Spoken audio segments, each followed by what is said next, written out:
Las ex grandes naciones se están deteriorando ante nuestros ojos.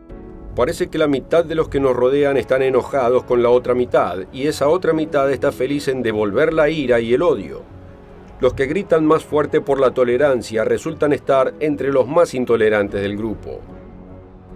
Pero lo más significativo es que las normas sociales y el entendimiento que han existido durante siglos y hasta miles de años están siendo invertidas. Lo que una vez fue virtuoso, ahora se ridiculiza y se considera fuera de lugar o realmente malo en general, mientras que lo que se consideraba perverso o moralmente incorrecto, ahora se elogia y se promueve.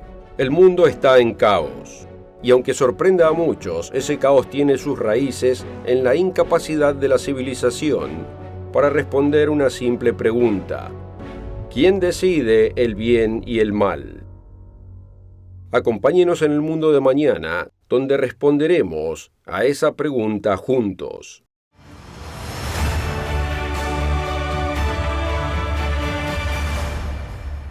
Saludos y bienvenido al mundo de mañana, donde lo ayudamos a darle sentido a su mundo a través de las páginas de la Biblia. Es un privilegio discutir el tema hoy con usted, porque realmente es la única pregunta en torno a la cual gira el mundo entero. ¿Quién decide el bien y el mal? Hoy veremos 3 terribles pero populares respuestas a esa pregunta, así como la única respuesta verdadera que existe. Seguro que ya se ha dado cuenta, vivimos en un mundo de caos moral. Por favor, comprenda, no digo que vivimos en un mundo en el que no hay moralidad del todo. Todo lo contrario, parece estar lleno de guerreros morales, listos para castigarlo por su falta de moralidad y dispuestos a ponerse una medalla en sus propias chaquetas por su conducta honrada. Los actores aceptan premios y pasan gran parte de su tiempo sermoneando a la audiencia sobre el ultraje moral del momento. Los políticos quieren convencernos de que cualquier desacuerdo con las leyes y reglamentos que buscan aprobar equivale a ponerse del lado de Hitler. Y la neutralidad estoica de los periodistas de generaciones anteriores es una reliquia del pasado. Los periodistas hoy son los predicadores más apasionados de la televisión, más interesados en emitir juicios que en transmitir noticias. En toda esta moralización, la moral de quién sirve como base de todo este fariseísmo y autojusticia. Bueno, ese es el problema. Todos quieren determinar su propio código moral, su propia colección de virtudes y faltas. En cierto modo, la civilización occidental refleja la antigua época de los jueces descrita en la Biblia. Vemos esa descripción dada de manera muy concisa en el libro de Jueces, capítulo 21, versículo 25. En esos días no había rey en Israel. Cada uno hacía lo que bien le parecía. Exacto. Hoy cada uno hace lo que le parece bien en sus propios ojos. Pero un mundo en el que la moralidad de cada hombre solo dependa de su propio código moral individual es un mundo en el que no existe ningún código moral. Y si alguna vez leyó el libro de los jueces, sabe qué tipo de mundo resulta de tal estado. Un mundo brutal y caótico en el que cada hombre se defiende a sí mismo. Un mundo brutal y caótico es exactamente lo que vemos hoy a nuestro alrededor, pareciéndose cada vez más al reino animal que a algo semejante a una sociedad civilizada. El mundo necesita una respuesta a la pregunta de quién decide el bien y el mal. Así que dediquémonos hoy a examinar algunos contendientes, algunas fuentes de moralidad que muchos señalarían como la guía que necesitamos. Quizás deberíamos comenzar diciendo que muchos apuntan a la evolución como fuente moral de la humanidad, pero no del modo en que pensamos de la moral. La evolución, como lo explican los biólogos que aceptan la teoría, solo se ocupa de la supervivencia del más apto. Así que los que dicen que la moralidad humana es producto de la evolución, afirman que la moralidad, el bien y el mal son ilusiones. Están diciendo que los humanos solo tienen moral porque supuestamente la evolución nos ha programado genéticamente para ser educados y civilizados entre nosotros. Eso es totalmente incorrecto por infinidad de razones. Por un lado, la teoría de la evolución es un cuento de hadas, con poca evidencia real para mostrar. Tenemos gran cantidad de material sobre eso en el sitio web elmundodemañana.org. Aunque dejando eso de lado, tómese un momento y considere lo ridículo que es pensar que la brutal teoría de la supervivencia del más apto podría producir las nobles cualidades que consideramos un comportamiento moral, como la honestidad, la humildad y proteger a los débiles. Un inusual ateo honesto señaló esto al escribirle al popular apologista J. Warner Wallace, admitiendo que no existe una conexión real entre la moralidad y la evolución. Él dijo en parte: "Somos ateos. Aunque aceptamos que la moralidad, la cortesía y la civilidad parecen existir, sabemos que no es así. Mi única directiva es obedecer a mis genes. Comer, dormir, reproducir, morir. Esa es nuestra Biblia. Fuera de la codiciosa necesidad de reproducir, no hay nada en mi mundo que me impida matarte y reproducirme con tu esposa". Este ateo continuó diciendo: "Solo me detiene el temor de ser encarcelado y privado de la oportunidad de hacer lo mismo con la esposa del próximo hombre. Sé amable si quieres, involúcrate, conversa con cortesía, sé un ciudadano modelo. Solo ten en cuenta que aunque técnicamente eres ateo, eres uno inferior. Has evolucionado un poco menos. Eso es todo. Cuando estés listo y seas como yo, avísame, me reproduciré con tu esposa. Tal vez sea hora de que los ateos seamos más sinceros y que pase lo que pase. Al menos eso es lo que mis genes me dicen que diga".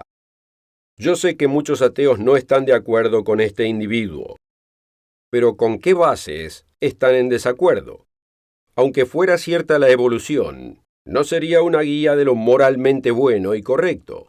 La supervivencia de los más aptos, fuertes y corruptos no es una fuente de moralidad, por lo que hay que buscar en otro lado.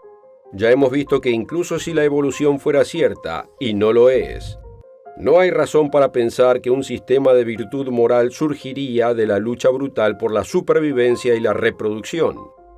Pero, ¿y la ciencia? ¿Podría la ciencia ayudarnos a descubrir las leyes morales del bien y el mal? La ciencia ha permitido descubrir muchas de las leyes de la naturaleza, y mucho de lo que disfrutamos en este mundo se ha basado en esos descubrimientos. Hemos descubierto las leyes de la física y la química. Nos ha permitido escudriñar las partes más profundas del universo y el mundo interior del átomo. Pero ¿puede la ciencia revelarnos algo más que las leyes físicas de este mundo, de lo que es y lo que no es? ¿Puede revelar las leyes morales de la vida, lo que debería y no debería ser? ¿Puede decir qué es moralmente bueno y malo, correcto o incorrecto? Esta es la opinión del famoso ateo y neurocientífico Sam Harris. En su libro El panorama moral, cómo la ciencia puede determinar los valores humanos, Harris argumenta que los valores morales se pueden descubrir a través de la ciencia, sin necesidad de Dios o religión. Dice: los valores, la moralidad y la buena vida deben asociarse con hechos del bienestar de las criaturas conscientes y, en este caso, deben depender legalmente de acontecimientos del mundo y de los estados del cerebro humano. Harris continúa: estoy diciendo que la ciencia puede ayudarnos a comprender lo que deberíamos hacer y querer y, por lo tanto, lo que otros deberían hacer y deberían querer para vivir la mejor vida posible. Harris dice que la ciencia puede ayudar a que las criaturas conscientes puedan prosperar y ser saludables y productivas, y hasta cierto punto es cierto. Así como la ciencia puede ayudar a formular alimentos para perros y gatos más saludables, también puede ayudar con los efectos de varias elecciones en nuestra vida y en la vida de otros. Pero no puede decir por qué debería importarnos o deberíamos sentirnos obligados a hacer algo. La ciencia puede examinar el impacto de mis decisiones en el prójimo, pero no puede decir por qué debo preocuparme por mi prójimo en primer lugar. Ni puede decir por qué debo preocuparme por mi prójimo más de lo que me preocupa mi perro o mi gato. ¿Por qué beneficia a la humanidad un bien moral? ¿Por qué debo buscar el beneficio moral de la humanidad frente al beneficio de cualquier otra especie, chimpancés, cebras o cucarachas. Muchos científicos, como el colega ateo de Harris, Richard Dawkins, ha insinuado que los humanos no tienen prioridad moral o valor por encima de otros animales como los simios. Pero nosotros sabemos que hay una diferencia, ¿no? Una diferencia moral. Algunos chimpancés matan y comen a sus crías, pero sabemos que sería un ultraje moral para cualquier ser humano hacerlo. ¿Pero por qué? ¿Qué lo convertiría en un mal moral? La ciencia no puede decirnos, porque la ciencia se limita a decirnos solo los hechos naturales, lo que es y no es, y no puede acceder a los hechos morales sobre lo que debería y no debería ser. La historia registra los terribles experimentos científicos que el régimen nazi realizó con los judíos cautivos en los campos de concentración, pero la ciencia es impotente para decir por qué tales experimentos son abominaciones inmorales. Después de todo, según muchos científicos, somos solo un tipo más de animal, y si esos experimentos beneficiarían a la humanidad en general, ¿quién puede decir que estaban equivocados? Ese es el punto. La ciencia no puede decirlo, aunque la mayoría sabemos que esos horribles experimentos fueron realmente incorrectos, sin importar lo que nos hayan enseñado. No, la ciencia no es la respuesta a la pregunta ¿quién decide el bien y el mal? Pero necesitamos una respuesta. Después de todo, si la ciencia no puede decirnos por qué los experimentos nazis fueron un mal moral, seguro hay algo que pueda. Porque sabemos que, al igual que los actos como la violación y el asesinato, están moralmente mal. Entonces, ¿quién decide que son inmorales? Una respuesta cada vez más popular es la sociedad. O sea, dicen que estamos de acuerdo como sociedad civil en que cosas como la violación, el asesinato y los experimentos con seres humanos presos están mal, y que es la sociedad, como un todo colectivo, la que determina lo que está bien o mal. Según esta idea, actos como la violación, el asesinato, la trata de personas o la esclavitud son moralmente malos porque la sociedad los rechaza y los declara inmorales. Violan el sentido de la sociedad de lo que debería ser moral, por lo que según esta teoría es la sociedad la que los declara incorrectos y malvados. A los ojos de quien cree en esta idea, la sociedad se convierte en la máxima autoridad moral. Dicen que la sociedad en conjunto decide que la violación está mal y que no queremos que se maten entre sí, por lo que hacemos leyes para ilegalizar esas cosas y encarcelar o ejecutar a quienes las cometen. Todo suena muy democrático, ¿no? Y francamente tiene cierto atractivo para nuestra corrupta naturaleza humana. Implica que no somos responsables ante ningún ser divino, como Dios, y que solo somos responsables ante nosotros. Y desde el comienzo de la humanidad, eso es lo que hemos buscado, la libertad de definir por nuestra cuenta lo que está bien y lo que está mal. En Génesis capítulo 2, se nos dice que Dios creó al primer ser humano y lo colocó en el jardín del Edén con instrucciones muy específicas. Y mandó el Señor Dios al hombre diciendo, «De todo árbol del huerto podrás comer, mas del árbol de la ciencia del bien y del mal no comerás, porque el día que de él comieres, ciertamente morirás». Dios le dijo al humano lo que estaba bien, no comer de ese árbol, y lo que estaba mal, comer de ese árbol. Pero Adán y Eva decidieron ignorar las instrucciones de Dios y comer del árbol del conocimiento del bien y el mal, eligiendo decidir por sí mismos lo que está bien o lo que está mal.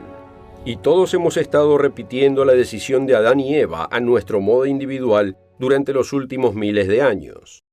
Esta idea de sociedad decisoria del bien y del mal refleja esta idea. Nos, el pueblo, decide lo que está bien o mal, y usamos a nuestro gobierno para imponer nuestra moralidad colectiva.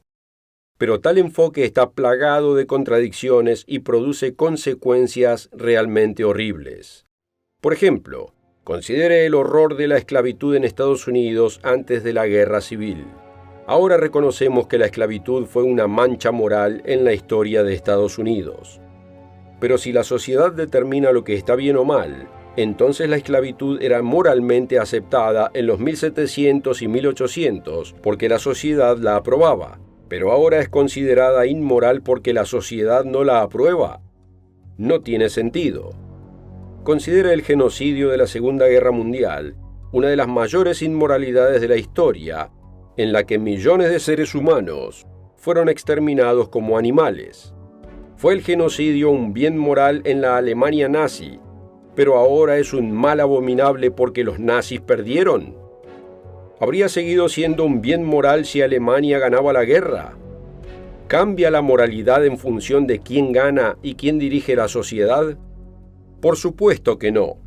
La esclavitud de los Estados Unidos fue inmoral y el genocidio fue un gran mal. Y es irrelevante si la sociedad de esa nación estuvo de acuerdo en ese momento. Incluso hoy, hay sociedades en el mundo que aprueban forzar a mujeres y niños a la prostitución sexual y a la servidumbre, que aceptan moralmente la violación y el asesinato. Pero sabemos que estas sociedades están erradas. La violación y el asesinato están mal, y proteger a las mujeres y los niños del abuso sexual está bien. Sabemos que estas cosas son así independientemente de lo que esas sociedades puedan aprobar en sus naciones. El hecho es que las sociedades cambian con el tiempo, e incluso las sociedades difieren de un lugar a otro. Lo que una sociedad considera malo e inmoral en un lugar o época puede ser considerado correcto y virtuoso en otra. Pero significa que lo que es moralmente bueno o malo varía con el tiempo o según su geografía. ¿Es la violación, el asesinato, el robo o la tortura de los indefensos un bien moral en algún lugar o en algún momento?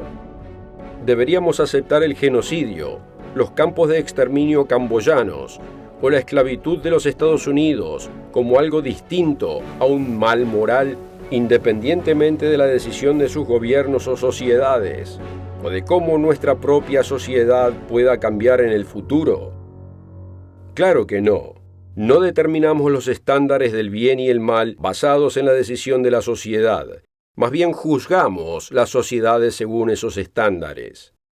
La sociedad y las culturas cambian, pero lo que está bien o mal nunca cambia. Por ejemplo, así se derrocó la esclavitud en la civilización occidental. Hombres como William Wilberforce, a principios del siglo XIX, compararon las prácticas de la esclavitud con los principios morales eternos de la Biblia y vieron la esclavitud como el terrible pecado moral que realmente era. La sociedad no es la autoridad final de lo que está bien o mal. Revelaremos esa incuestionable máxima autoridad en un momento. Pero primero, tomemos un momento para darle oportunidad de solicitar el folleto gratuito de hoy. La mayoría no tienen ni idea de cómo Jesucristo se enfocó en los 10 mandamientos en su ministerio y dedicó un gran esfuerzo a decirnos cómo guardarlos.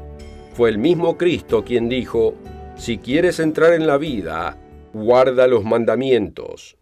La única respuesta a la pregunta ¿quién decide el bien y el mal? Es el eterno Dios de la creación decide.